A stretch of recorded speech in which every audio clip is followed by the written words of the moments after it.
guys, meron na akong pinatubong langka. So itatanim ko na siya ngayon kasi tag-ulan na. So ito yung sinasabi ko sa inyong tree planting project. Itatanim ko siya doon sa likod. Tara, samahan niyo ako. So dito ko siya itatanim guys, banda. Maghahanap ako ng space kung saan siya pwede dito. So picturean ko na lang siya mamaya. Tanim guys, dito banda. Ito kasi papatayin naman to dahil hindi siya pwedeng lumaki dito dahil malapit lang to sa bahay. Ito aalisin tong nyug na to. Tapos ito yung ipapalit ko, si langka. So yan guys, dito ko siya itatanim. Kasi itong area na to, ito yung puno ng buri. Namatay na yung buri, so dito ko siya itatanim. Yan. Okay. So someday, mag-aani na tayo ng bunga nito. Bunga ng langka.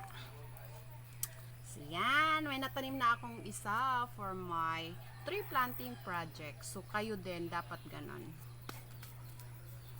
Meron pa akong isa. Okay. I plant another one guys. This is avocado. So ganito yung dahon niya kasi nung tag-init, natuyot siya. So ganito yung dahon. So dito ko siya ilalagay. Eh bahala na. Pag lumaki siya, trim na lang kasi malapit siya sa bahay. Magtatanim din ako ng dragon fruit guys. Etong tagal na nito hindi pa naitanim kasi nadaanan siya ng tag-init.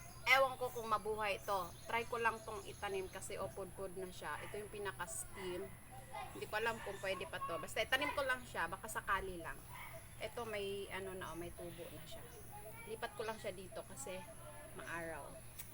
So yan lang, try natin magtanim ng magtanim. Done planting guys, sa ibang araw na naman. So this is my hands for today.